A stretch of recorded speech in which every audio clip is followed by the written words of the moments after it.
Underground dialogue. We gon' tell the truth. We ain't scared like a lot of y'all. Matters who they are. Do we bow? No, not at all. Dropping bombs on this wicked world, so it gotta fall. Underground dialogue. We gon' tell the truth. We ain't scared like a lot of y'all. Matters who they are. Do we bow? No, not at all. Dropping bombs on this wicked world, so it gotta fall. From the industry to the Oval Office, we expose the darkest motives of them all and disclose what the protocol is. Thinking and moving logical, stopping every maneuver possible, and apologizing for truth is not optional. We gon' help you with what you go through, reshape and mold you, and sweep over them weak lies they told you.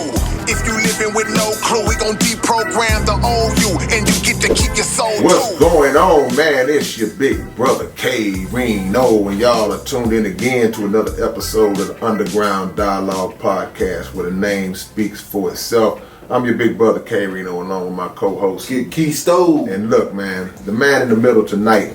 Really? Hey, look, he really don't need no introduction. And you know, we say that a lot, but y'all have seen this brother just going viral for standing up and being an advocate for our students and our young people in the city of Houston and outside of the city of Houston. Right. This brother here, he gonna tell it like it is, whether you like it or not, whether you agree with it or not. But he gonna always stand on his and represent what he believes in, and at the end of the day, his focus and main concern is about your children. Yeah. Making sure that we don't get caught up in this web of corruption that's going on. And we're going to talk about the TEA takeover of HISD and all that, man. But I got my brother from another, brother Gerry Monroe. How you feeling, family member? Say, man, I'm doing good, man. I'm breathing. I ain't got no issues. Come on with it. That's what it is, man. Well, look, we ain't going to play. We're going to get right down to it, man. As many of us may or may not know, the Texas Education Agency has taken over HISD, and there's a lot of back and forth going on with it. People that agree with the move, people that don't agree with the move, and I want to give my brother to break down I guess a timeline and your thoughts on it. Why did this happen? How did we get to where we are right now with this situation? Well, we've had over, I'm gonna say, about close to 30 years of corruption in HISD. Okay. And the bottom line is they put themselves in that position. You're underserving the schools. You hear the word equity all the time. They've never been able to figure out exactly what equity means. Right. And that means that you have kids that are not getting what they need from an educational standpoint. And it kind of, the nail kind of hit the nail got hit on the top of the head in 2015 when Harold Dutton filed the bill 1842 and 1882.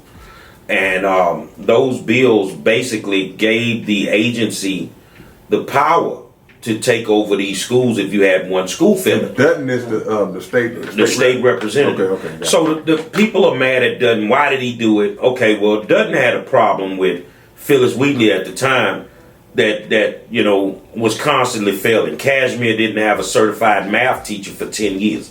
So he tried to get in touch with that current superintendent, which was Ted Greer. Well, Ted Greer ignored him and just basically said, I'm not going to meet with him. Right. So Dutton just remembered, because I've spoken to him in depth about this, that he was a state representative, so he knew how to make him, listen. He went up to Austin and he wrote that bill. He co-authored that bill. So I was in Austin at that time in that legislative season. I was there. I was in the educational committee. I camp out in there when I get there. So him, Alma Allen, at that time, Jimmy Don Acott was the chairman of the education committee. So this bill is being debated about. You can speak against it. You can speak for it. So I'm standing in there. I'm sitting in there basically when I see the Houston Federation of Teachers, the teachers union, speak in favor of the bill. Right. So I'm like, okay, cool. I don't have a problem with it because it's simple. If you just fix the schools, you ain't never got to worry about the bill. You see what I'm saying? So the bill goes through the process. It ends up passing. It becomes law. Abbott signs it into law. Well, I think it was 2018 in HISD where things kind of hit the fan. Where, we getting caught up with trustees, strong-arming vendors for their money, out their contracts. You have people doing all kinds of stuff. The board is racist as all outdoors back then. fighting. They fired Grenita Lathan in the middle of a meeting and basically had hired a new superintendent without ever having a public meeting. So that created a walking quorum. So these are the things that made TEA come back in and investigate HISD. Okay. Now, when they did the 6-month investigation, they found all this stuff. You had trustees that were lying to them. Holly Villaseca, basically, she broke down, she was the snitch of the group as a trustee. She told it all. Okay. And then you had other trustees that were saying, I don't know what she's talking about. But, dude, the man you tried to give the job to admitted that y'all had the meeting with him. You presented him the contract. So now they catching the trustees in the lies. Right. So at that point they said enough is enough. We're gonna take the school district over. The union gets with the board of trustees. They decide they're gonna file a lawsuit. They file a lawsuit. The lawsuit stops everything at that point. Right. They couldn't take it over. Well, the first court say, well, you know what? We gonna go on and let TEA take over. Okay. So they shifted it. They sent it back down to the lower court, I think, and they had a judge in Austin that allowed them to get an injunction. So that stopped it completely. So now they got to go through court. So they going through court. So this stuff lasts until this year, from 18 to this year, I think it is. Hold on a second.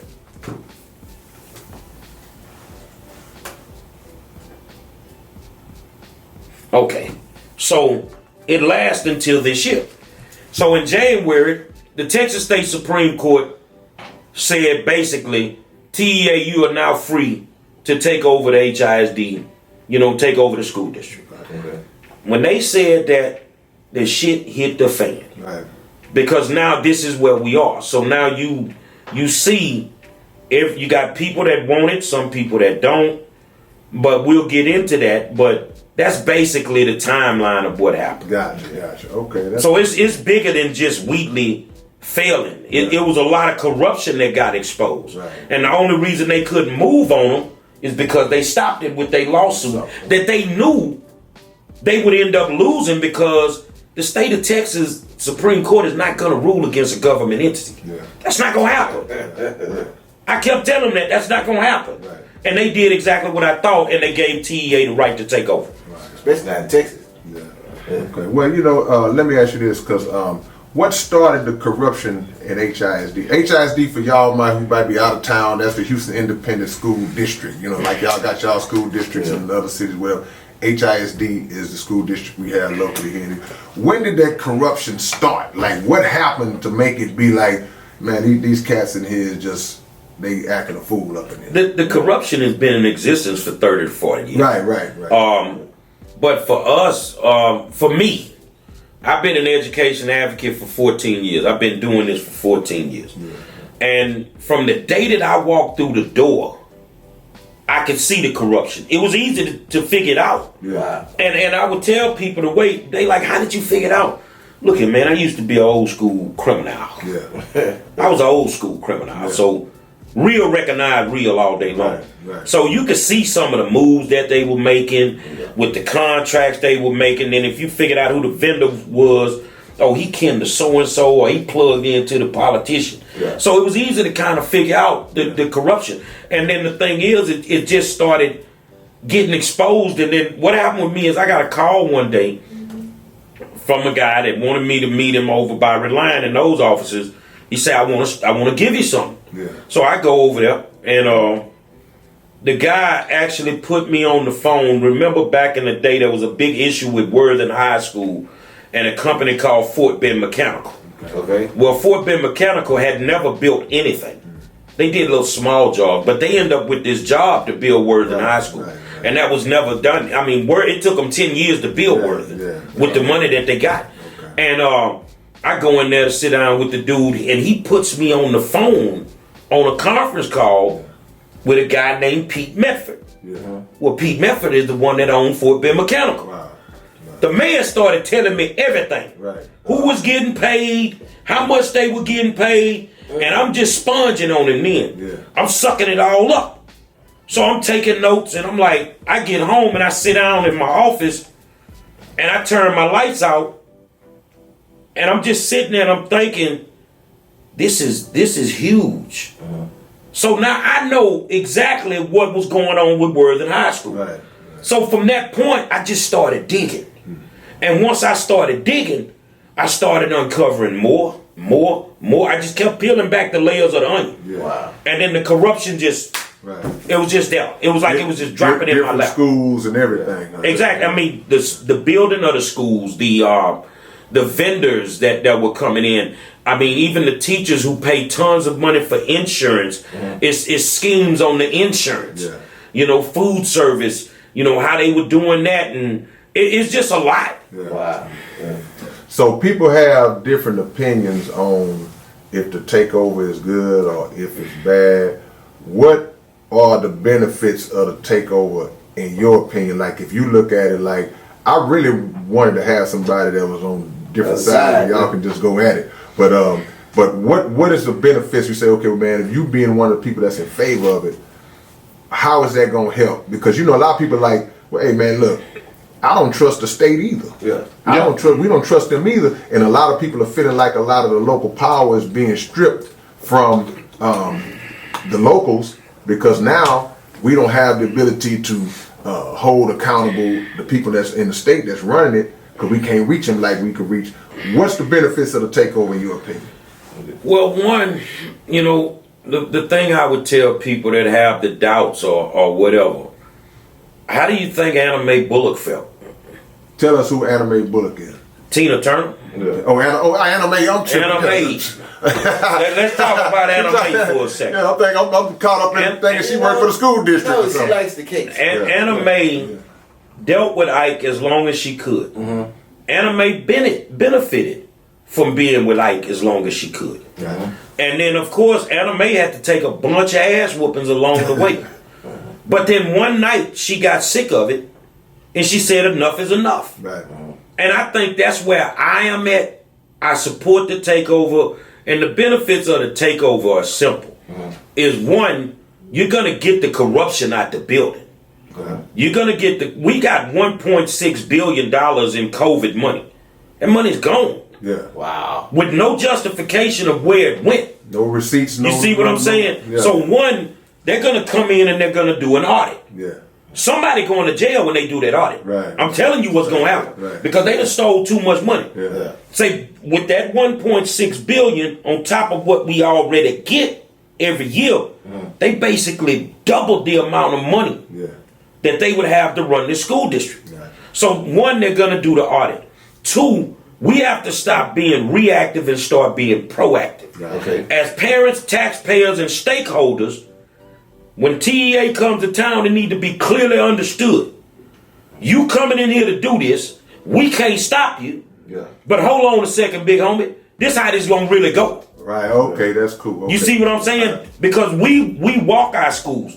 We deal with our schools on a daily basis, a lot of us. So we know what our schools need. Yeah. So we want to see the plan that you have to fix these schools.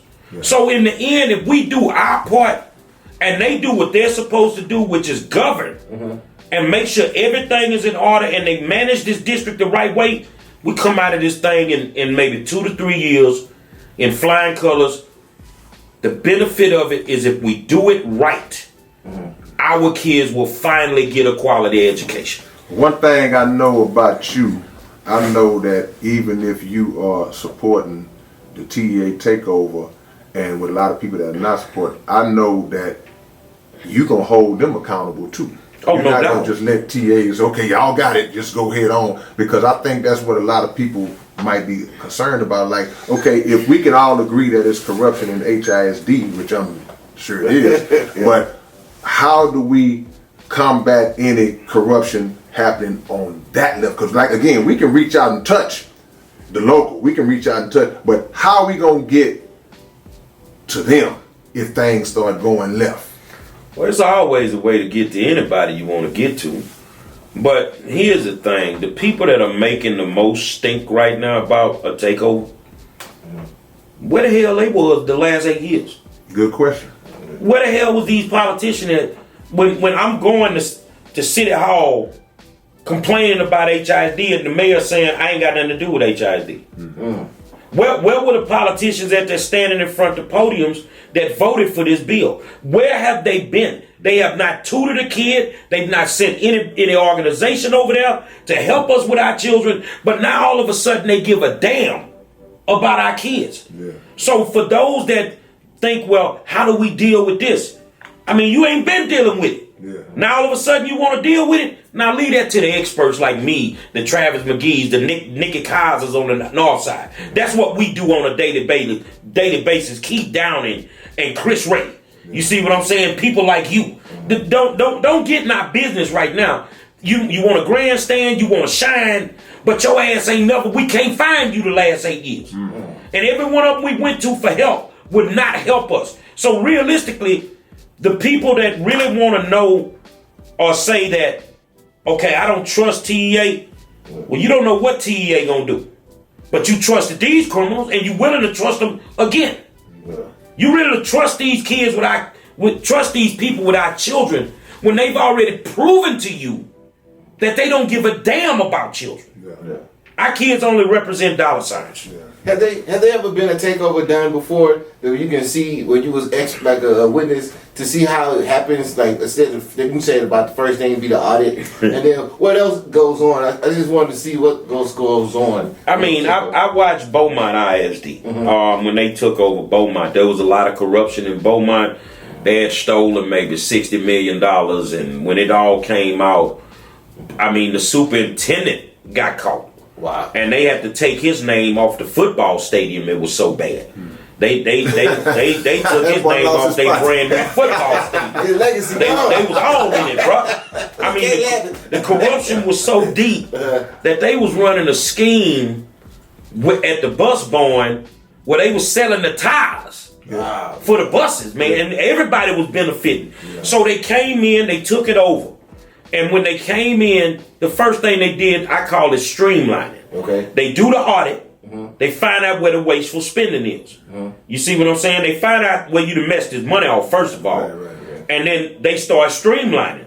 So, all you hear or see right now is black politicians and the black community, oh, this is not fair. And the white people kind of sitting back and they being quiet. Well, I don't need you to be quiet because it's finna affect you. They don't do a takeover just on the black side of town. Mm-hmm. They doing this for the whole school district.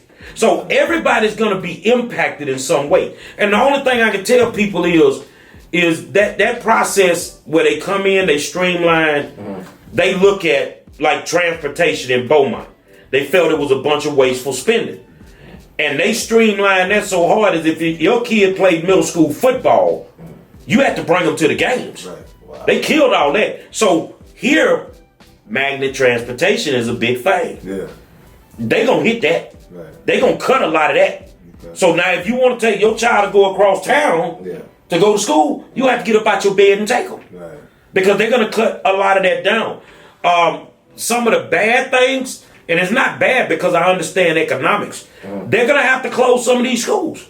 You, economically speaking, you can't keep an elementary school open with only 200 kids. Gotcha. But then, of course, there's another bill. Yeah. There's another bill, and I think it's 1365, that once again, our people voted for, that gives the commissioner the right to close a school that's being underutilized and their enrollment is low. Yeah. So if your elementary school does not have 500 kids, he can get you. He can get you. But once again, our people voted for that. Yeah. The people that represent you in your community voted for that. And it made it out of the committee. It went to the floor. They passed it as a law. And the governor signed off on it. So if your high school does not have 1,000 kids, you're on the chopping block. And then inside of that bill, this is where we got to start looking at our representation. Yeah. They put a clause in there to where you can't even take them to court for it. Yeah. So ain't finna be no lawsuit if they come together. Right. Like the coach. Yeah. To build on what Keisto just asked you a minute ago, I saw this guy that said that historically takeovers have allowed the states, whatever state they took over, to impose policies that work against minorities. Are you familiar with that? Or because I think a lot of people, like, we understand the economic side, or we know, I feel like it's a money grab on all levels to a big degree, but I do believe that it's a racial dynamic involved in this too, because sometimes you see a lot of the weight falling on the black and the brown communities. Yeah. How do you look at that if historically, according to that guy, I don't even know his name, but he said that a lot of times when they take over, it's the minorities that suffer when them policies. But ask yourself this: he's not wrong. Yeah. But which schools are normally in trouble? Yeah. The minority black and brown schools. Right. Any city you go to, Newark, New Jersey, Detroit, Michigan, New Orleans, Louisiana, it's always the black and the brown kids schools that are being underserved for them to come in and be able to do it. Look, if you don't want nobody breaking your house, put a goddamn gate around it. Right. Put a fence around it. Right. You do what you have to do to protect it. Yeah. So the people that are in place that's supposed to supply the layer of protection for us, they the ones signing off on these goddamn bills for these people to come and do this. Yeah. Wow. So now they coming, we gotta figure out a way to work with them, because we're not getting around them. Yeah. So yeah, it's gonna impact our schools. So if you look at right now, we got close to 40 schools, 40, 50 schools that's not performing well. Yeah. Right? So when they come in, what schools they gonna look at first? Yeah, they're gonna go straight to They gonna go straight to them. Right. Because they're not performing well. Right. So now if you look at them and they're not performing well, and you got this school sitting right here, 3 blocks away, you got this school, they both elementary schools. Yeah. But both of them unenrolled. Yeah. What you think they finna do? Yeah. Either eliminate or merge. Yeah. You see what I'm saying? Right. They gonna merge them. Right. And that's the thing. But when you think about that, you gotta be careful nowadays, because you may be merging middle school, high school, rival communities. Gotcha. And then, you know, at the end of the day, see, people been asleep at the wheel. Like right now, Worthing High School is a early college. It's Worthing Early College. Mm-hmm. Okay, hold on a second, man. Y'all ain't see what these people doing. They made it an early college so they can come in here any day and tell all these low performing kids, y'all got to go. We'll bust some more in from the other side of town. Yeah. Now, when you get them out of there, where they gonna go? Right. If they go to Sterling, so you finna merge Sunnyside and South Park. Huh? Yeah.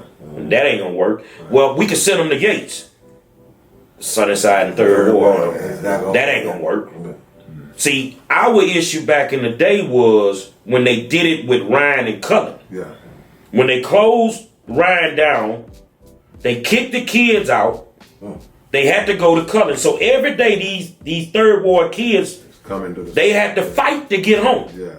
So what they did is they clicked up together to protect each other. Yeah. That created what we now look at called the 103 game. Okay, well, once they clicked up, the South Union folk clicked up. That's where you get the YSBs from. Yeah. You see what I'm saying? Right. So the dynamics that we had last time, that we ain't got to worry about that because they already established now. So you got to be very careful with what you're doing. Right. But I mean, only thing I can tell people that nobody was hollering and screaming except for a few of us when we saw the smoke in the house. Yeah. But now you feel the house is on fire. Right. You got everything wrong with TEA. Right. But you didn't have nothing to say about these people when we told you what they were doing. Now you screaming and hollering because now you dealing with the end result. Yeah. What about? Go ahead, Keystone. I was gonna say, what do the TBA go to when it's about the curriculum that they're pushing into the schools? 'Cause I remember not too long ago they were trying to take out the slavery part and say we was volunteers or something to that extent. Do they control curriculum? Yeah, curriculum. State Board of Education does curriculum. Gotcha. Okay. They the ones get to vote on curriculum. TEA just manages. Regulate. They regulate and manage everything, make sure everything running right. TEA is not perfect. Okay. I don't trust nobody. I cut the deck on my mama. I don't trust nobody. So, I ain't finna walk in the door and say I trust HID, I trust TEA. See, that's me. I trust people to be who they are. Right. Do right. You see what I'm saying? Whether they do right or wrong, I just know you gonna be you. Right. Yeah. So, at the end of the day, I mean, to your question, I mean, you gotta know how this thing really operates. And a lot of people are making their own assumptions and decisions about this, but they don't really understand how it operates. Yeah. And that's why TEA is going to come to town. They're going to explain the takeover aspect of it, what should be done. And a lot of people are like, I'm seeing it on Facebook, well, they didn't do a meeting to talk about taking it over. Now they want to tell us how the process worked. Well, what did it matter? You didn't come to no meeting anyway. Yeah. We do meetings every month. Right.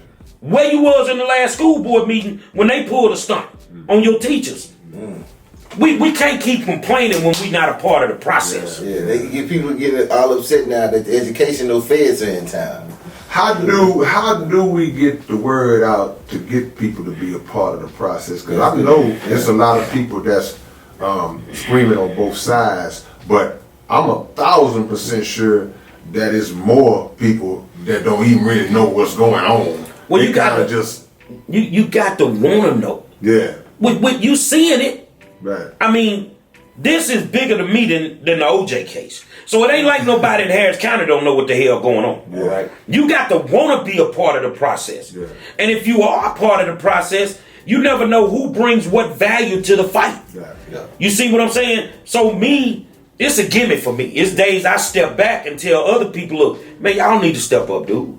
Right. Because they need to hear from other people besides me. Yeah. They expect for me to be there every month. Right. So the way that you do it, I mean, just pass the word. When we out here telling folk, you know, so-and-so sleeping with so-and-so, the shit get all around Houston. Yeah, Doc. Let this get around Houston. Yeah, mess is more popular.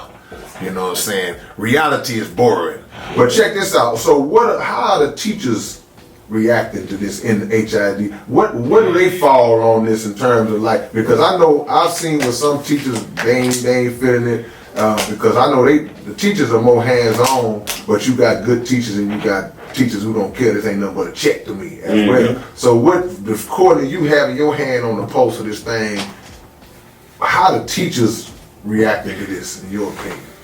Well, it's not just to this. It's the overall daily operation, man. They treat our teachers like garbage. Yeah. Our teachers are bullied on a daily basis by their administrations. They're forced to work long hours. The average teacher works about 16, 17 hours a day. Yeah. And then on top of that, they're treated like garbage. Yeah.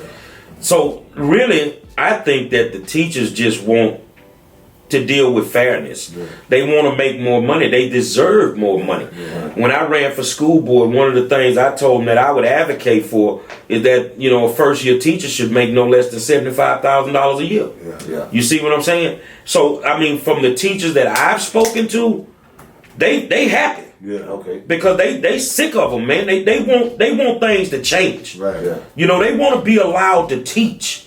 But with this STAR test and the way that go down, they got to teach according to the TEKS. Right. So, you know, Texas Education Code, they got to teach according to that.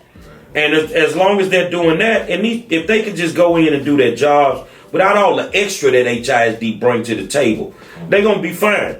But, I mean, a lot of people at this point, teacher-wise, when they start streamlining, they don't know if they have job security right now. Yeah. And they don't know if they're going to have a job next year. Right. But see, HISD messed over them at the last board meeting. And that's why it was only 3 people there I was watching, because I'm like, I'm not going tonight because I thought it would be overheated. And HISD passed a policy that if you work for HISD and you want to go to another school district, once your contract expires, you can't, or they'll strip you of your certification. Wow. Ooh. That's dirty, man. Yeah. Because they know a lot of teachers finna jump ship on them. Yeah. Because they don't know if they're going to have a job, and I can't be mad at them. And as far as TEA, I don't know if y'all told them to do that, which TEA will say they didn't tell HISD to do it. But slavery is over. You can't force nobody to work for you. Right, yeah. If they don't want to work for you, they don't want to work for you. And but teachers already ain't making but crumbs nowhere. They're squashing the competition like that. Yeah. Exactly. Yeah. So what I'm seeing, basically, what I'm hearing, it's just a disconnect all the way around. It's a disconnect from the state to the school district, from the school district to the teachers, from the teacher to the parent, to the parent to the students. It's like this thing basically just a mess, bro. Yeah. What about security at schools? Do they come in and help with that? Man, please, we ain't got enough cops. We ain't got enough police officers to put one cop on every campus. Wow. There's never enough officers for our schools. But if we say we coming to a board meeting, it's 30, 40 cops at the boardroom. Yeah. You know, but there ain't never enough cops for our schools. So from a violence standpoint on the campuses, the violence is at an all-time high. Teachers are being attacked. Kids are being beat up on a consistent basis. And that is a part, and a lot of people don't realize it. The administration of HISD realistically wanted schools to close. They don't want to fix them. It takes too much time and effort to try to fix them. So what they've allowed to happen is they've allowed them to implode from the inside. So there is no dealing with the discipline. There is, I had a principal tell me, you got to almost commit an act of, you got to have an act of God to suspend a kid nowadays. It has to be an act of God to suspend a kid. She say, if I find a kid with a pound of weed, they gonna send him to rehab. I say, back in the day, you got caught with a pound of weed at school, you going to penitentiary. You know, but what that creates is a false narrative, because now the kid feels that they can go to school, do anything they want, and then they end up in the community trying to run this game, and they end up with a bullet in their damn head. So no early accountability being applied where it can cut off that behavior. Exactly. In the big picture. A scared kid can't learn, man. I had an example. And a scared teacher can't teach. Exactly.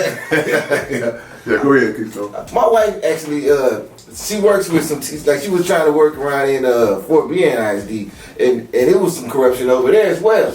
You know, because she was doing some, she do curriculums with the boys and the young girls, Kings and Queens Club.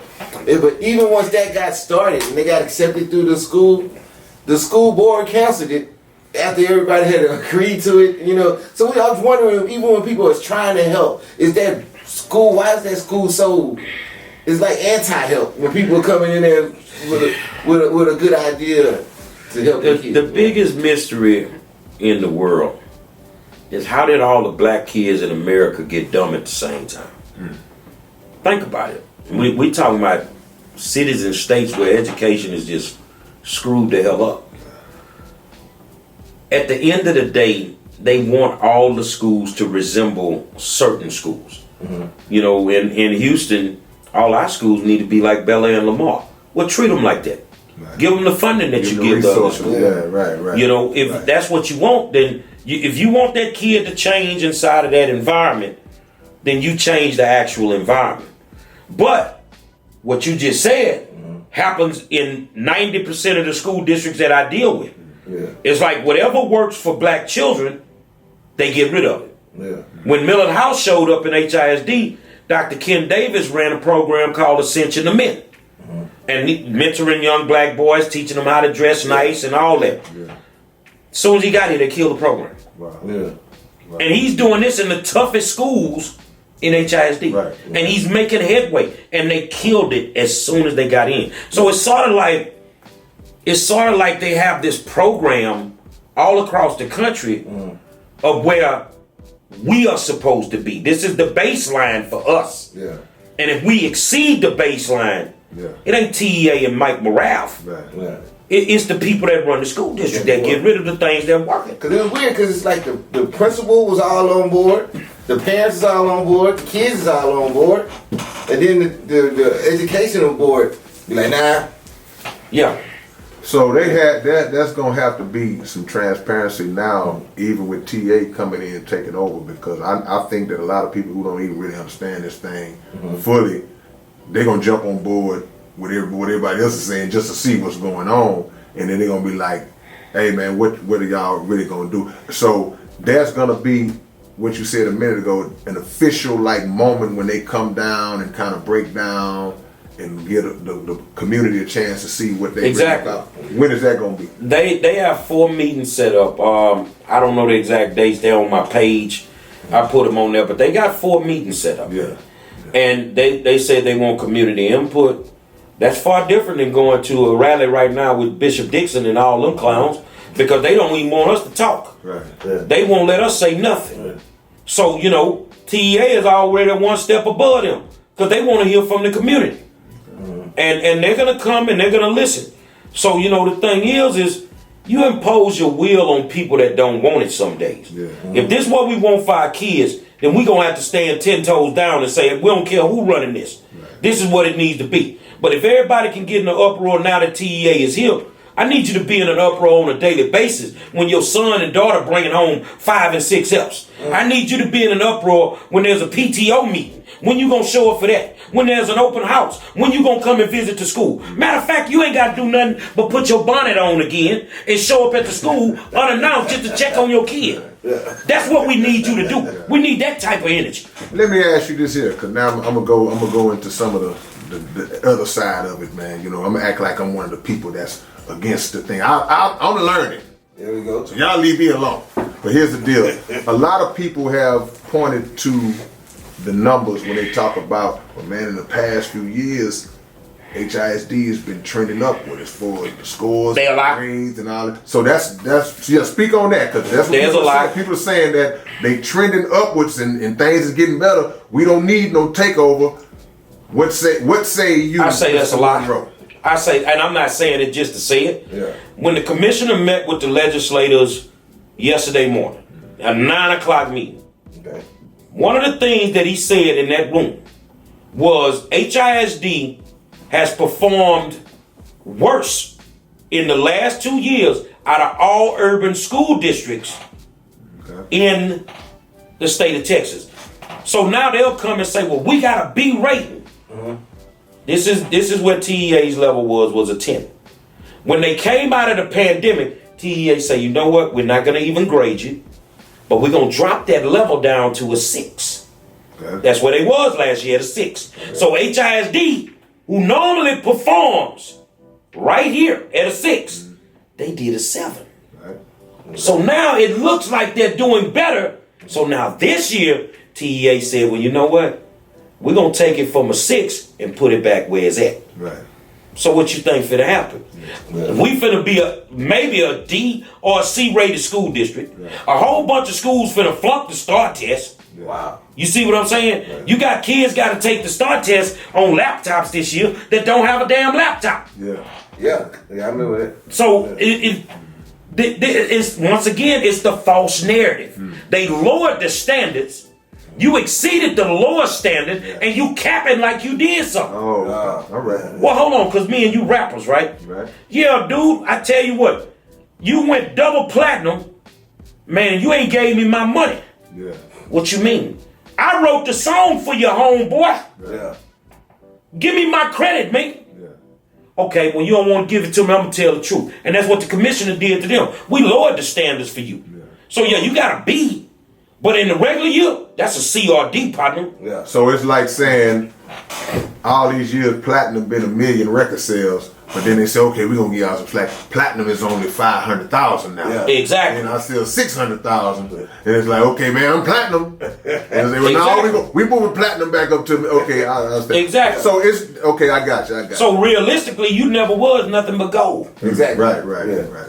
Gotcha, man. Interesting, man. We got big brother Gerry Monroe, man. He's student advocate, man. Look, and like I say, all of this information is things that y'all can research for yourself, because I know a lot of y'all watching, y'all not agreeing with what brother's saying. Some of y'all watching are agreeing with what he's saying. So if whatever side you on, do the research, because this one thing about this man, he always been transparent, straight to the point, and he does his due diligence. So if you don't agree with what he's saying, then you just do it on the other side too. Because my thing is, like I said in the beginning, I don't trust none of them. Yeah. But I know at the end of the day that we need something in place that's going to benefit our children, benefit our students. Because the school, man, is like Honorable Mr. Louis Farrakhan says, it's a killing fields, and I look at that more so just from a violence standpoint. I look at it just from the killing of the mind. Exactly. In terms of, we were talking about curriculum and all that early on, man. And for the young people, how we was growing up, you had students who hated school, didn't like to go, people like me. But you also had them young students who wanted to be in school. Like, exactly. They loved school. Like I had my cousin, like, I love school. Yeah. You know, cry when she can't, something happens, she can't go, she crying. I'm like, you crying because you can't go to school? So I just feel bad for a lot of the students who are going to get caught in the middle of this mess. And if something happens on either side, from HISD or from TA, that these students lose out in the end, then it's really going to be a mess. It's gonna be hell to tell the captain, man. Well, we need something to motivate us to make it work. Yeah. And I said it last night on my show, so I'm gonna say it on your show. Okay. The thing that needs to happen is we need to honor Janicia Chapman. Who is that? Yeah. Janicia Chapman was a little girl that lost her life on a school bus. She lived in the South Union community. Her mom wanted her to get a good education. The schools in our neighborhood couldn't offer her that. So her mom put her in Fur High School. So one morning, she drops off at the bus stop, and her baby doesn't make it home. Because that was the bus that went over 610 and telephone that made the right and flew off the side of the freeway. Wow. Let me say to you real slow. This child lost her life trying to get a diploma from a decent high school because the school in her neighborhood couldn't offer her a quality education. No kid should have to leave 5 minutes from their house to go to another community to get an education because we're paying taxes on these schools. You're paying taxes on schools that ain't even open no more. Wow. They empty, they boarded up, and we're still paying taxes on them. So why should there be another Janicia Chapman? Yeah. There shouldn't have to be if they fix the schools in our community. It's not hard to do. They were thriving before. All you got to do is reverse what you did. Well, what did they do? You took our programs out. You ran our kids off. You see what I'm saying? You redrew the district lines to accommodate certain schools. You know, I ask you, how do you justify Persian? You know where Persian located? And you know where Peck is located on MLK? Right. How the hell is Persian zone to Peck? Wow. How in the hell is the kids from Cullen zone to Lamar? Right. You did that to get them more kids. Because if you think about it, Lamar's population, 92% of their actual population right now is busting to the school. Yeah, no doubt. Them people around there don't send their kids there. They go next door to St. Thomas. Yeah. So we gotta fix that. We gotta make sure that there's no more Janicia Chapmans, because, and you know what's sad? When them kids died, it was 4 of them on the bus. 2 of them died, 2 of them were badly injured, and the bus driver survived. HISD tried to say that those kids attributed to their own death. How? That's how dirty they are. Yeah. Wow. That they didn't want to pay the families. Yeah. But that's how dirty they are. Yeah, And I met Chapman's mama. I was at Cullen when they had the library issue. And I was over there raising money to get books, and she came and sat by me. I didn't know her. And she said, I really like what you're doing, trying to help these kids get these books. And then she told me about what happened to her daughter. Wow. And from there we've been friends for years. And I'm gonna be honest, these days I'm tired, I'm burnt out. Yeah. And I think about this kid that lost her life. Right. Yeah. And that gives me a little energy to keep going. And how long ago was that? When did that happen? Oh man, I can't remember offhand. Maybe it's 16, 17. Oh, so it ain't been that long. It ain't been that long. Yeah. And that's the thing. That baby would have never died if she never got on that bus. Yeah. If our schools had what they needed to offer. Yeah. So the programs being stripped away, because I always think about Jones High School. Yep. And I just remember when I was in school, how we had 3 schools in what we consider just that South Park area. You know, Sterling, Worthing, and Jones High. I went to Sterling, Gangster Nip and Murder One, they went to Jones and all, and then you had Worthing. Now, during those times, all them schools was full. Yeah. In the same pretty much neighborhood, just close proximity like that. So, but Jones I watched it just deteriorate over the years as far as the population and the numbers and all that. How did that happen to where Jones just took that hit like that? Well, it was simple with Jones, man. Remember, they had Carnegie Vanguard. Okay. And Carnegie was one of the top Vanguard high schools in the country. Okay. Well, this is what happened. They started busing in kids from the West Side and wherever, the white kids. Well, their parents didn't want them to go to Jones to be in this program. Right. So what they did is they took the Vanguard program out of Jones. Yeah. And they were supposed to put it, remember, on Scott in Belford. Okay. Well, that didn't pan out. So now they gave them a spot in 4th Ward, built them a brand new school, and they crippled Jones when they did it because that was Jones's population. Wow. So since you're a Sterling Raider, they've been talking about reopening Jones this year. Alrighty. So where you gonna get the population from? Right. Sterling. They're gonna pull from Sterling. Yeah. They planning on depleting Sterling's population to try to put kids in Jones. Wow. But then Sterling is running about 1,400 kids. So if you take half their population, now they're at 700 kids. And Jones would be at 700 kids. But remember, if you're underutilized and you don't have a population, they can come. So now you come take both the schools. so it's a game, dog. Wow. It's a game, bro. Ooh wee, man. That's crazy. What can parents do, man? What's the solution, man? Because even when TA comes out, I need to know when that meeting is so I can just sit in. Because I ain't gonna halfway know what the hell's going on. But I'm gonna look at you. I'm gonna be like, okay, let me see what Big Brother gonna do. But what? Because I know you don't want to see these schools in the hood, though. I know you don't. I mean, but realistically, some of them have to. Yeah. It's no getting around it. I don't care how we do it. They've sat back quiet as parents and taxpayers. You've allowed these politicians to strong arm the school board, and now we're at a point where we can't fix all this. Yeah. It can't happen. So what can a parent do? You need to be more involved. You need to be more involved. That's what it boils down to. Yeah. And they need to come and get as much information as they can get. And then you have to make a conscious decision about what's best for your child. But I mean, running away from the issue is not going to solve it, because if you live right around the corner from Cullen Middle School and you say, well, you know what, I'm going to take my kid up out of here. Don't matter, you still paying taxes on it. Yeah. So they need to educate themselves. How you feel about, because we got a lot of these KIPs and stuff popping up in the hood too. So what effect do that have on the whole snatching from the other schools and all? Well, first of all, you can't put a charter school in your community unless the state rep of your community agrees to it. Okay. They have to give them permission to do it. The same way with check cashing places. Yeah. That's why we got so many in our hood, because they making money off that. Right. Yeah. This is what I say to people who have an issue with charter schools. That you have a right to make sure that your child gets the best education that they can get. And if that's in a charter school and HISD not doing their job, put your child where you need to put your child, man. Yeah. Because HISD can do the same thing the charter school's doing. Now, there's a myth that they perform better than regular public schools, but that's not true. You say it's a myth, okay. It's not true. They're performing, some of them are actually performing worse. Yeah.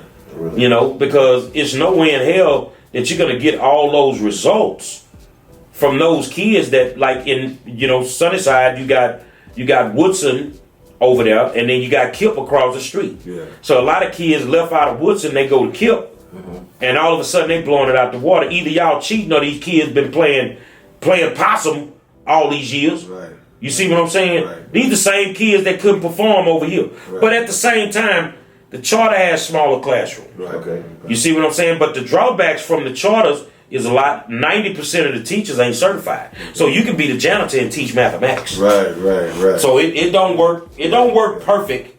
But at the same time, we as taxpayers have allowed a lot of these systems that are in place to be able to pop up and be in place. Do those charters have, because I'm trying to just get understand, like as far as like with the violence and the Hell yeah. Do they still have those issues? Yeah, they got the same issues HISD got. So they just kind of really promote and pump up HISD's issues more, but it ain't no different. Exactly. The KIPs and all these places. No, it ain't. I mean, they ain't no different. They fighting like, man. I just went to the charter over there. Yes Prep in Harm Clark maybe a month ago. Yeah. Had a teacher over there that was sexually inappropriate with some kids, and I went over there one day with a protest with those people And we got that man removed from that school. Yeah. So the same thing that's happening in public school is happening in the charter school. Okay, that's what I was trying to figure out, because just trying to see if it was some kind of difference where it's like, okay, now they are doing better over there, you know, but now it's going to be what it is wherever it's at. Yeah. So we all got a job to do. Let me ask you a quick question. I noticed, were you noticing, it was, for some reason when I grew up in my neighborhood, it was just 2 high schools. Mm-hmm. Now is it now it's like 6 of them in the same little area, and they're all high schools, different high schools. Is there something that was going on that made HISD just want to start pumping out all these new schools?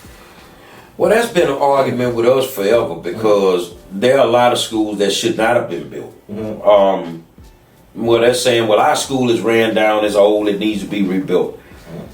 Baylor College of Medicine at Ryan is the very first Jack Yates. That's Ryan Middle School. The school was not performing well with the kids that it had in it. And they said, well, we're going to close this school. Well, they closed it and they turned it into Baylor College of Medicine at Ryan. And it still stands, but they got every piece of technology they need enough for them kids. But they wouldn't give it to the black kids. Yeah. You see what I'm saying? So you don't necessarily have to rebuild a school to get what you want. Right. I mean, it's what goes on inside of the school. Yeah, no doubt. Now, there are schools that need to be rebuilt that got, they got CO2 problems. They got asbestos problems. Structural problems. Yeah. But right now, some of those schools may have to be consolidated. Yeah. You see what I'm saying? Right. So you can't rebuild a school until you get past the consolidation if that's what it needs to come to. How important is the STAR test? Break that down. It ain't important at all. Yeah, because a lot of people, all I hear is the STAR test, the STAR test.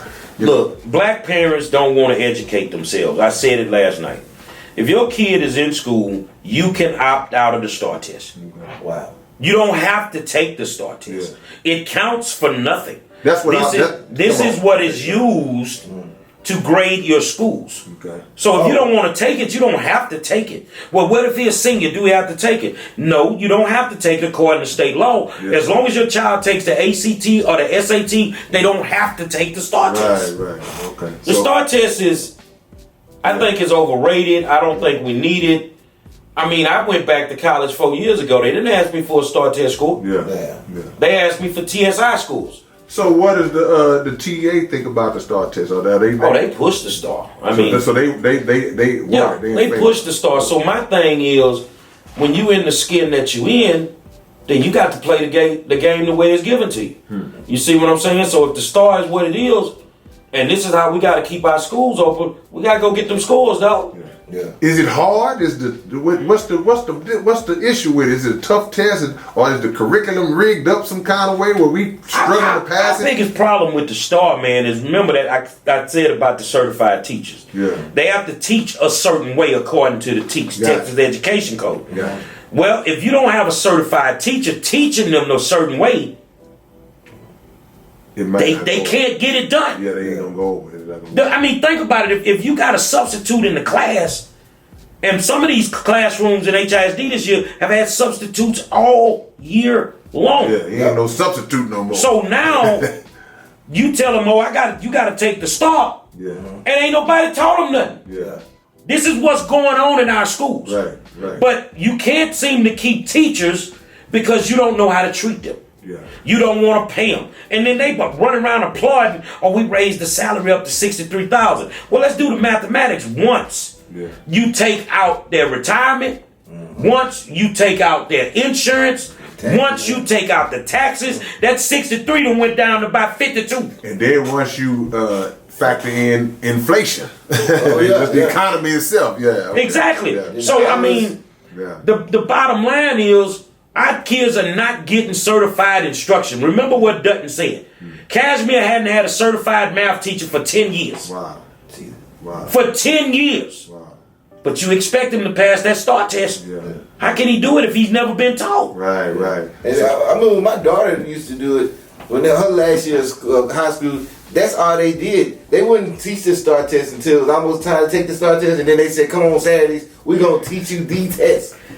One thing about it, and I don't care if black folk get mad at me, man, we're not as involved in education as we should be from a parental standpoint. Yeah, I agree with that. We can go to the club. Yeah. We gonna go see Bun B. We gonna go to New Edition, but we cannot go to parent night at the damn school. I agree with that. And then when your kid come home and his grades all messed up, you want to go run up to the school and talk crazy to them people.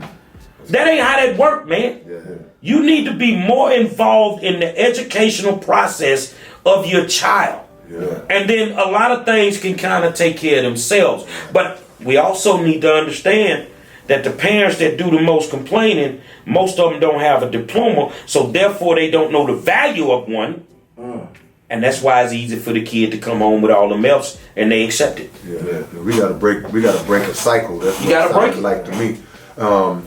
Because I'm thinking about other things, man, that's popping in my head now. Like a lot of our students in our school district, in our communities, suffering from number one, poverty. Yeah. You know, money is tight, so it's hard to even focus and concentrate. Second of all, Okay, so let's stay there. Don't forget your thought. Okay, go ahead. When your daddy was rich. He ain't never been rich, but Okay. he was hustling like Okay, so he was hustling. he was a rich So, stuff, but my mama wasn't rich. Yeah. Did that stop eating me or you from getting an No, education? absolutely not. Absolutely. So not. the thing is we're using certain things as crutches. Yeah. Now I get it with the poor kids not having clean clothes. This is why they created the wraparound services. Okay. So if a kid ain't got clean clothes, just bring your clothes to school. We'll wash them for you. Yeah. They got Title I money. You see what I'm saying? So if a kid ain't got no lunch money, then Title I says he eats for free. Right. You see what I'm saying? Yeah. What we got to do is eliminate the excuses. Stop. And I'm not saying that you're wrong. I just think that a poor kid can learn just like any other kid.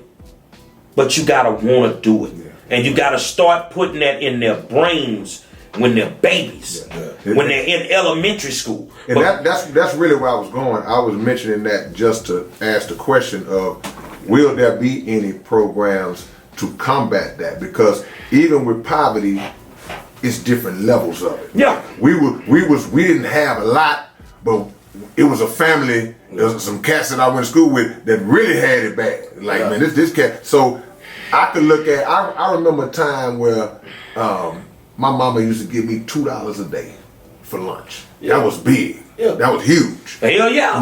Now, and then when times got a little harder, she told me, she said, "Hey, look, I'm not starving. You have to start carrying these sack lunches for a little while till I can get back where I was." And I remember one year, your boy had to go on and get on free lunch one year. You know, that was like, that was, you had to really humble yourself with the lunch card back in the day. So I know it's different levels to it. So that was really my question in terms of, but you answered it. Well, we have wraparound services. Yeah. But of course, the way that wraparound services in communities and schools should work, like it did at Kashmir when they got them from being a failing school. Of course, HISD had to come through the door once they accomplished the goal and start playing with wraparound services, and now they've messed it all up. So it's not even working the way that it should anymore. Gotcha. But there is things there. If they do it the right way, yeah, we can deal with the poverty aspect of it. Because we deal with poor kids every day. And that's what makes me work with those kids so much, because I was one of those kids. Yeah. I can relate to what you're going through. Yeah. You see, I had to watch my daddy beat on the light box and steal a meter from down the hallway to keep the lights on. Right. And that's why it's easy for me to work with them. But I help them eliminate the excuses. Right, I got you. Just because you po on me, you supposed to sit in this classroom and act no goddamn donkey. Right, without a doubt. But and on the other side, you know, you got some kids and they I had a song where I say no groceries in the house, so we out here proud and how I'm a concentrating class and my stomach is growling. So some of them, they might not be acting a fool, but they sitting in there like, I ain't got the energy. So yeah, that's I love that answer that we're gonna have programmed. The second part to that, besides just the poverty, is the mental health issue. We need mental health counselors on all our campuses. Yeah, because I know a lot of our youngsters, man. It's something going on up here, man. Trauma. Well, it's trauma, and you know, a lot of our African American poor kids have been labeled special ed. You listen to the schools back in the day. You let them tell you to put your kid on Ritalin. Come on, man. You made them. They put your baby on all them chemicals. Come on, man. And now your baby can't function right because now your baby really think they got a problem. You see what I'm saying? So the monsters that they created, they don't know how to deal with them. Yeah. You remember special ed used to be 7 to 8 kids Right. that would walk down the hallway Yeah. with a teacher. Right. They came to school a little early. They left a little early. Yeah. They rode on a certain type of bus. Right. But you knew who the special ed kid was. Right. Nowadays, in a school like Yates, you got 800 kids as a population, and 400 of them labeled special ed. That's cold. They just making money off Yeah, of it. that's some BS. Yeah. They making money off of it. Without a doubt.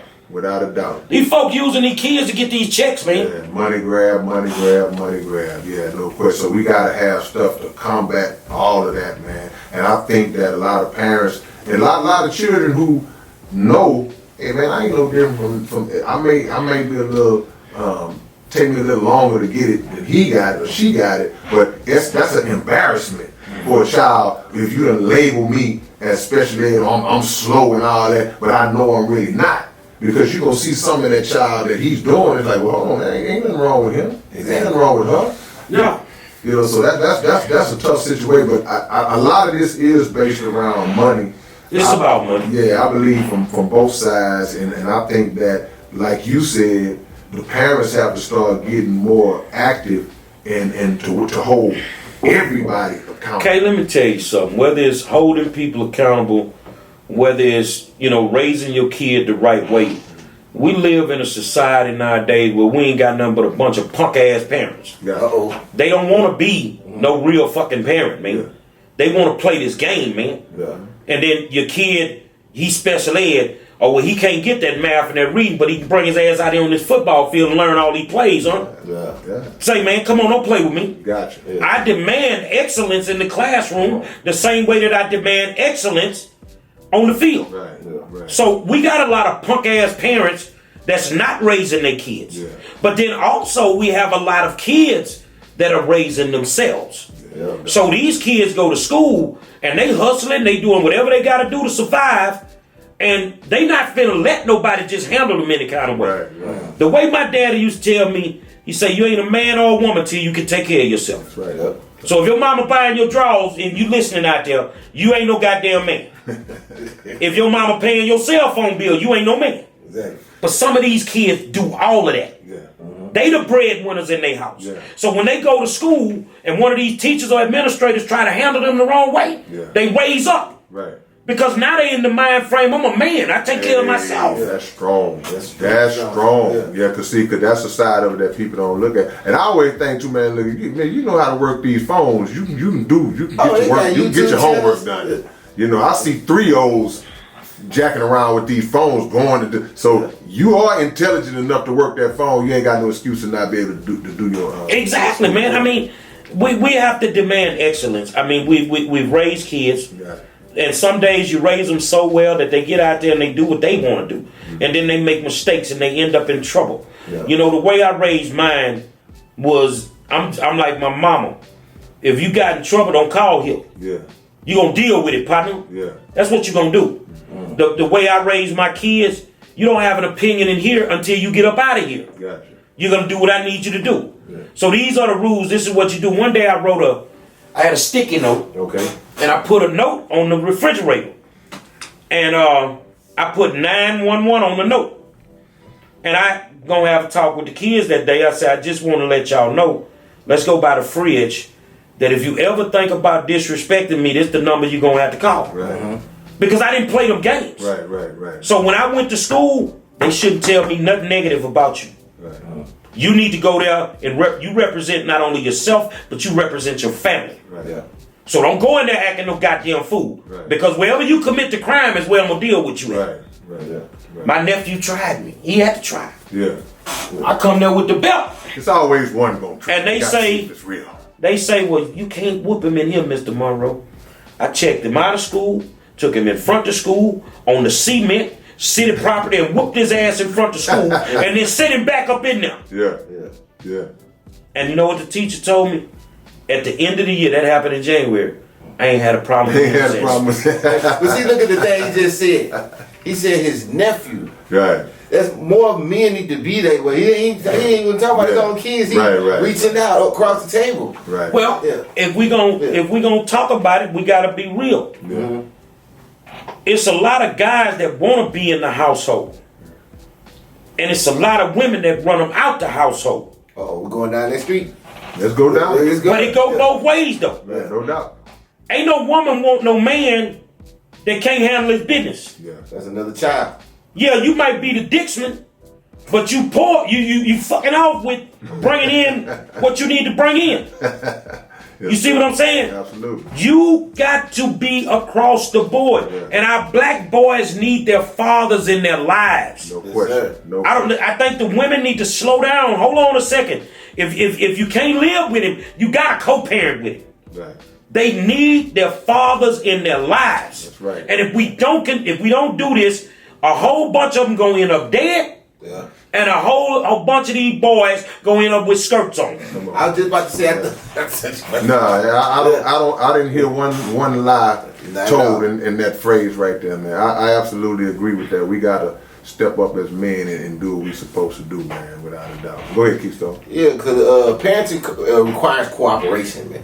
So if you're gonna lay down and have a baby with somebody, you need to know that it comes with some other stuff around. And then then we talk about just removing the emotional side of it because we broke up because he don't want to be with me no more, or she don't want to be with me no more. How it go both ways, like Big Brother said, but neglecting what's the most important thing, and that's the child, making sure the child is straight. And everybody see what's going on, especially in the school setting, that these black boys need their fathers in their lives. Yeah. These girls are off the chain in the school setting. This is where the violence is coming in more. More it comes in on the female side. And I mean, but at the same time, whoever's running that school building needs to make it painfully understood that this is an educational environment. Right. And therefore, we're not going to deal with some of the things that you think we're going to deal with. That's right. You put that down at the beginning of the year. Right. So if your child want to be here, we want them here.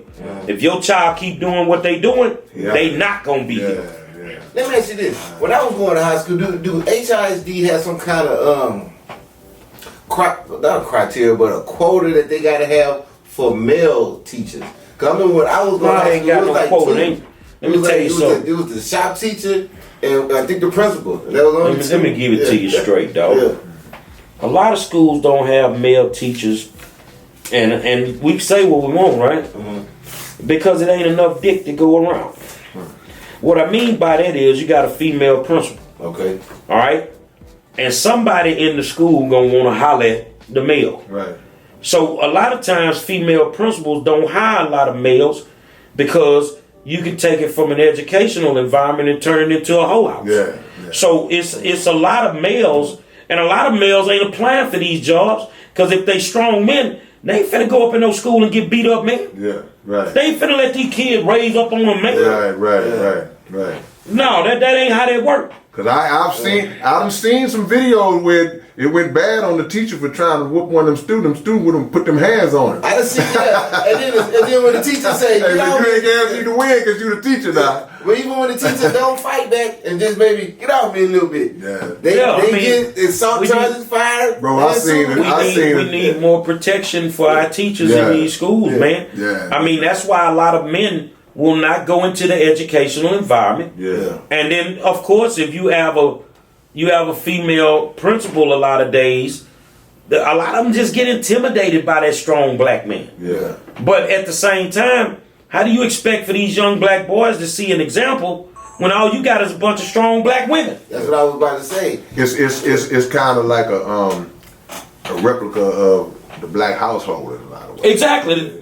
That's exactly what it is. Yeah, no doubt. That's a tough situation, man. Because even when I was coming up, I looked at like the people that was able to convince me or to put more, I guess, instill more direction in me was those male teachers. You know, we lack them. We need more of them. Yeah. And trust me, man, I'm right there at my bachelor's with a few more classes, and man, you need to come be a teacher. Nope. Nah. Because I don't take my medication every day, and I probably will fuck your kid up. And I don't want to see Big Brother on Channel 13. Exactly. I know how to stay in my lane.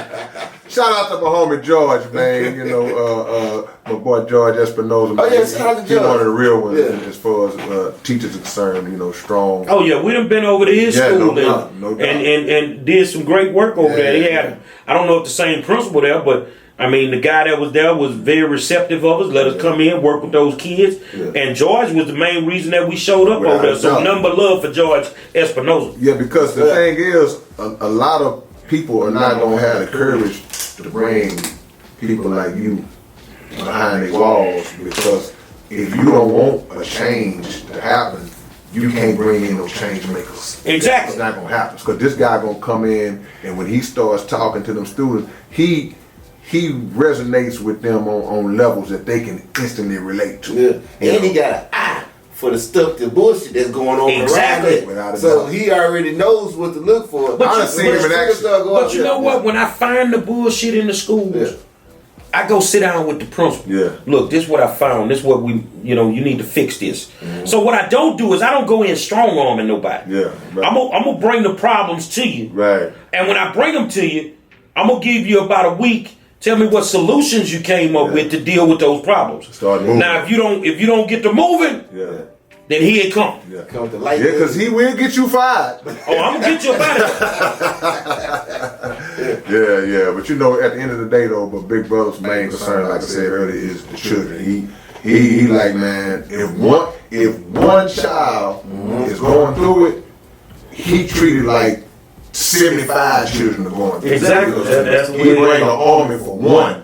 The same way as if, like, man, look, the whole school is going through it. And I think that's why parents appreciate Well, I'm it. gonna put this out there, man. I mean, right now you got people applying to be on the board of managers with the Houston Independent School District because they got to pull the school, the school board out. And I put my application in. And if you guys think that I would be a good attribute, then I need you to start making some goddamn noise. Yeah. Because if you saying it's your time, Monroe, we need you on that board of managers. Well, it's your time to make it happen. Right. Yeah. And the thing is I don't look this rough every day. I mean, I done seen the suited. He can suited and booted now.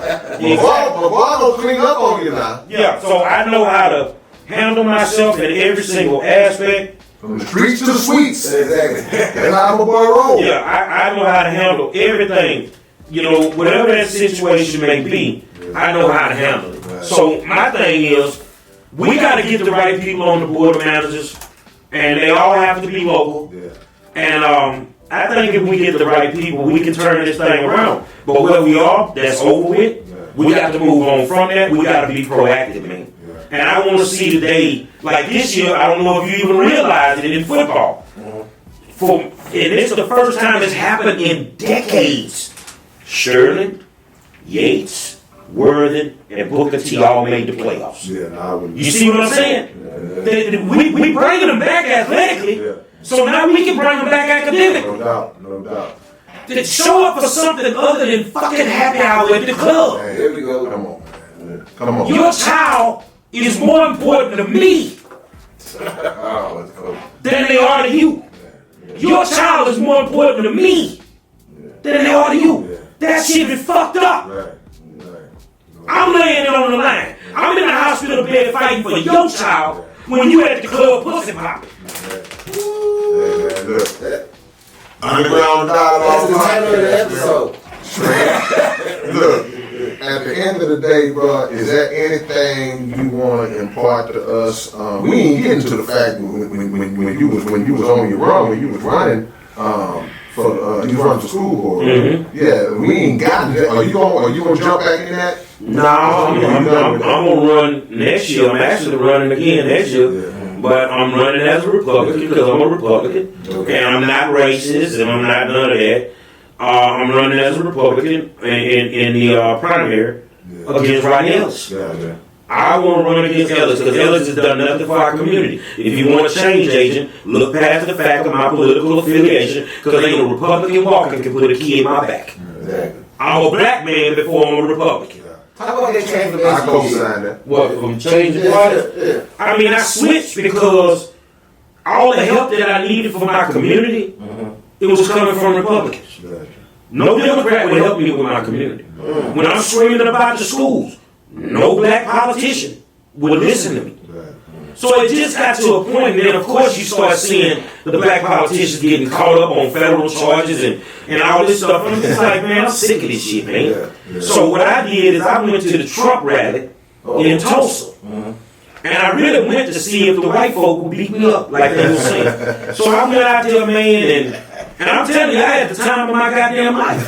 Because it was, man, the folk was out there for 4-5 days sleeping under tents. But at the same time, you know, I tell people, well, you over there with them and all that. But if I'm a Republican and you got a problem with me, this Republican is sitting in the school board meetings every month fighting for your kid. Where you pussy pop? Where you Democratic partners at? Where they at? Because at the end of the day, you just want what you want, which is a quality education for these kids. So the transformation was not hard. I made the decision. I told my community what I did. And my vote count went up when I ran again. They voted for me regardless because they only cared about getting somebody in there that's decent. So when these folks try to give me a history lesson on the Republican Party, I remind them that it was Northern Republicans that fought Southern Democrats because they wanted you to be free. So the North defeated the South to help us get our freedom. And then in the Civil Rights era, you don't get civil rights without the Republicans. It don't happen. And I'm going to say this too. I think that when people see results and working they don't care where they come from. They don't care about parties and political affiliations and all that. I think about that when like you was just talking to Big Brother Dr. Abdul Halim before we came on air, and I see so many times over the years where people have had problems at their job, people have had racial discrimination, people have police brutality issues, and they will call Dr. Abdul Halim Muhammad, who's a Muslim. They gonna call Derek Muhammad, they all the way back to calling Kwani X, who's a Muslim, but most of the time these are Christians who have these problems. Meaning that they just want who gonna get them the result that they desire. Yeah. So Exactly. if you say, okay, well, I'm a Republican or I'm a Democrat, I'm whatever, I'm just no affiliation at all, can you get the job done for me? That's what people care about in the end, and they're not gonna look at that, that affiliation. It doesn't matter to me how they feel about it. I'm gone. I mean, like right now, what you see is with the politicians, those are 99% Democratic politicians that are complaining about an issue being racist with the school system, when in all actuality, it's not racist. It's just that that's the only thing that they can use to try to get their points across. You see what I'm saying? So it's not racist. Address all this stealing these people been doing. I don't want to hear nothing about Wheatley with a C. Address all these millions of dollars that's been gone. You see what I'm saying? That's what them people really looking at. If they could get past the Wheatley with a C and all that, but all the other stuff that y'all have done, they can't let that go on, man. In business, you one of two things. You either an asset or you a liability. There you go. Yeah. And once you become a liability, the white folk ain't gonna deal with you no more. They done with it. Okay, well, you know what we're gonna see is, y'all, time is gonna tell on everything, man. And but again, the one thing I know about Gerry Monroe is that these children come first, and he gonna stand in the fire and take them bullets for these young people, man. So is there anything you want to give them before we get you up out of here, my brother? Anything in social media, anything you want to? Well, I mean, everybody know how to find me, man. Like I say, if y'all want me on the board of managers, start screaming. Do a social media post. Hashtag Gerry Monroe, HISD, board of managers. Whatever you need to do. You got your opportunity to put me there. Yeah. And I'm willing to do it. And I'm willing to come through the door with a no-nonsense attitude and fight for every single kid. Because, if that's the case, I would still be District 9. But every trustee needs to clearly understand I represent 196,000 kids. Yeah. So I'm going to walk in the school I want to walk. Right. To make sure all these kids are getting what they need to get. For the trustees that'll be taken out, there are some good trustees. Kendall Baker does not run for the school board if he never has a conversation with me. Wow. You know, and I helped him in that run, and God bless him. And lately he's been standing on 10 toes for these kids. Yeah. Bridget Wade, good lady, man. Patricia Allen, Myrna Guidry, who I've said it publicly. Myrna is the lady that defeated me. And if we can get past this thing and she runs again, I won't run against her because she did her job. Right. Wow. You see, but there are people on that board that need to go because they still playing those races behind the scenes games that they don't want to talk about in public. Right. And this is why we can't move this district forward, because 9 people in a room need to get on the same page. Yep. And if it's about these kids, don't nothing else goddamn matter. Right. I don't go into a school and ask the kid, is your mom a Republican or a Democrat? Exactly. Right. None of that shit matters to me. Right. But I'm gonna go in that school right. and ask that principal why these kids don't have no library, why these kids don't have no laptops. I don't care nothing about no political affiliation. Right. You feel what I'm saying? We done tried everything. You might as well try me. Hold on, wait a minute. So you telling me it's schools in 2023 that ain't got no library? Bruh. I would listen to everything he said. I was like, wait a minute, you don't have no, it's a school that don't have a library? Cullen, it's Google. Addicts, and Yates did not have libraries. Yeah. They got them now because of me. Gotcha. Our kids, but yet you got a library and you want, well, we need to hire all librarians. Yeah. You ain't got no goddamn library. You know, and it's just things when you think about that, that's an oxymoron. Right. But then you know, you hear the thing about CRT. Yeah. I stood in a room full of Republicans and told them, why y'all tripping? Yeah. They shouldn't teach that in school. Well, what do it matter? Our kids can't read no goddamn way. Yeah. And that's something that they need to think about. Critical race theory. Yeah. I'll look that up. We ain't got critical race theory. But what I'm telling folks, you're worried about some aspects of the game. Yeah. You ain't got to worry about kids reading nothing. Yeah. They can't fucking read. Yeah, you're putting the cart in front of the horse. Yeah. Yeah, I got you. You feel what I'm saying? Yeah. They cannot. Right. You can do data on our children to tell yourself that 80% of these kids are going to be in the penitentiary. You do this data in the 3rd grade. Yeah, projections. Yeah. But yet you can't project how many will go to college. You can't project how many will own their own businesses. But you can project how many will go to the penitentiary. But you're not teaching them how to read. You're setting them up for that. Right. Yeah. Right. Well, how did we get a kid that's in the 9th grade reading on the 3rd grade level? Bringing a motherfucking 3rd grade teacher. Right. That's what you're going to have to do. Right. This shit is not rocket science, man. Yeah, no question. Bottom line, we are where we are. Yeah. It ain't going to change. They can have 450,000 marches. It's not going to change anything. And the faking about Sheila Jackson Lee, I'm going to get President Biden. He cannot override the state because he at the federal. So all this is discriminatory. No, it's not, dog. What color was the motherfucker who was stealing that money? No. Black. What color was them people that got indicted? Black. Who was the ones playing with the contracts? Latinos. So all of y'all out there that's whining and complaining will not call your fucking people out because we don't like to hold these people accountable. Yeah. And we want to blame everything on the damn Republicans when your Republican governor ain't stole $1. Not at your school system. Do they underfund the schools? Yes. But how do we know our schools are underfunded when we don't know how much they realistically get? When they still in half of it. Wow. How do we know we don't have enough money to run our schools? Yeah. Well, we know we don't because they steal all the goddamn money. Yeah. Man. So heads are gonna roll, basically what you're saying at some point. Once They got to. everything hit the fan.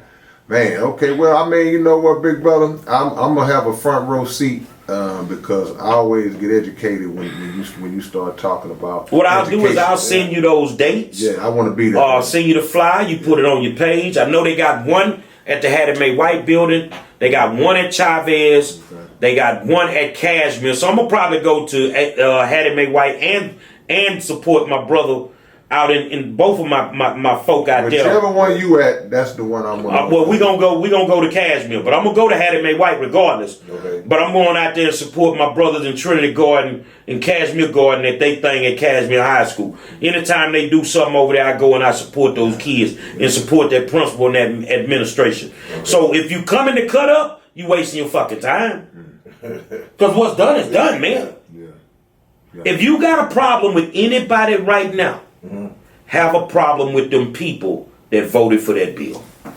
And according to my friend Bobby Scott, March 21st is the meeting at Westbury. Let me see. I know he put that up. The meeting is at Westbury on March 21st. If y'all can post that and we can tell the people, because we need to have as many people there as we can get there to educate yourself. Right, exactly. You see what I'm saying? Exactly. You know what they say about us. If you put it in a book, we ain't gonna read it. Yeah. So, the bottom line is we are where we are. We got to become proactive instead of reactive. Yeah, right. And we can change our school system, man. The narrative they spinning, let's prove them wrong. Right, no doubt. Yeah. You got the head soldier in charge here. I ain't going to just sit back, whether I'm appointed or whether I'm just doing what I normally do and watch anybody screw these kids. Right. Not going to happen, bro. So just to reiterate, the way to get you for the office that you're running is to start building a buzz for you online. You want to pretty much. Let's build a buzz. Okay. I don't take nothing away from anybody that will get appointed, but I believe in my heart. Some people say I'm the best advocate in the country. I travel all over the country, so I don't think there's anybody that they could pick that would be better than me. I've got the track record. Now, I was a teacher for 7 years. Well, I've been an education advocate for 14. So, but on the real, I know exactly what's going on in my schools on a daily basis. Right. I know what needs to be done to transform these schools. Yeah. You feel what I'm saying? So I just think that I would fit perfect for to be up there with these people, because you need an X factor. Yeah, right. You need when they get in that room and then they want to make closed session racist. No, hold on, boy. Yeah. That ain't what we here for. Right. We here for every single child, every single employee. And if that ain't where your focus is, I'll call the governor myself and tell him, get your ass out this room. Right. No doubt. No doubt. Yeah. Gerry Monroe, man, my brother from another. I'm looking forward to seeing how this thing unfolds. And any of y'all who might, like I said, if you're on the other side of this debate, this argument, this situation, the takeover, still come out, because at the end of the day, there's still going to be children that need to be educated. Come out and speak up and say what you got to say to those people and lay it out on the table, man. Well, the first meeting we're going to have is next Sunday. Okay. Look, that's one of the first ones. Now, they'll have some before then, the 20th, 21st, or whatever, but the community meeting for us, ran by us, is on March 26th, is a Sunday at 2 o'clock at BH Ranch. BH Ranch can hold 5,000 people. We need to sell that motherfucker out, man. There we go. Okay. Because and people say, well, what about the politicians? They welcome to come and listen. Right. Yeah. We done heard what y'all got to say. Right. If y'all ain't coming to offer solutions, stay your political ass at home. Yeah, sit down and shut up. Yeah. Pretty much. Yeah, no question, man. And I want Dr. Muhammad to moderate it. Yeah. You be the MC, because I know he can control the crowd. Yeah. And then let's just get down to business, man. Without a doubt, man. Even I don't care if your children have already graduated. They gonna have babies one day. So this is a us problem, man. And you know what? That's what I'm really fighting for. Yeah. I ain't got too much more time. Yeah. I mean, I might get another. I might pull a Noah and get another 190 some years. I don't know. But in all actuality, I'm doing this for my grandkids. Yeah, exactly. Yeah. My great grandkids, man. I need to make sure that they got something that they can lean on, bro. Right. But what we can't keep doing, the same thing, expecting different results. Right. And what we've been doing is expecting different results. Right. So, our meeting, you get in line, you will be heard. Right. I think each speaker gets about 3 minutes. Okay. If you're an elected official, you might get one. Yeah, right. That's what you do to us when we come to y'all meeting. That's only right. We need to hear from the people. Right. We need to hear from the people who we got grassroots soldiers that can answer any question that they ask. You see what I'm saying? Right. Ain't gonna be no foolishness, no games. You know, and of course we're gonna have people that have a problem with the takeover. Yeah, no doubt. We gonna have a difference of opinion. Yeah. You know, that's just like, I can't believe you're a Republican. Well, you ain't gotta believe it, but it is what it is. Yeah. You know, that's something I choose to do. It's done. So the same thing, I get the right to choose whether I'm in favor of a takeover or I'm against it. Yeah. I am in favor because the House, like Tim Baker's been saying, the House needs to be exterminated. They definitely do. We gotta get the corruption out of the building for our children to have a shot. Right. There it is, man. Well, we thank you, brother, for coming on. And we will be, like I said, I'm gonna be in the building. You know, when it hits the fan, I'm gonna be a fly on the wall. But we always appreciate everything you do, bro, and continued success, continued energy to you to keep on having that passion to work for our young people, brother. Gerry Monroe, man, Underground Dialogue Podcast. Y'all see it. There you go. And if you don't see it, you're gonna see it and you're gonna feel it. Peace and love, man. Man, it's your big brother K-RINO. And check this out, man. The Underground Dialogue Podcast is offering advertising opportunities, man. You can promote your business, you can promote your video, your song, whatever it is that you have, man. Reach out to us if you're interested in promoting on the Underground Dialogue Podcast. All you gotta do is email us at undergrounddialoguepodcast@gmail.com. Get it. And man, look, we got some merch that's gonna blow y'all mind. It's gonna blow y'all. When y'all see the merch, y'all gonna be wanting to just dive through the screen. We got some coming for you, man. We building, man. We building. So watch that thing grow. Already.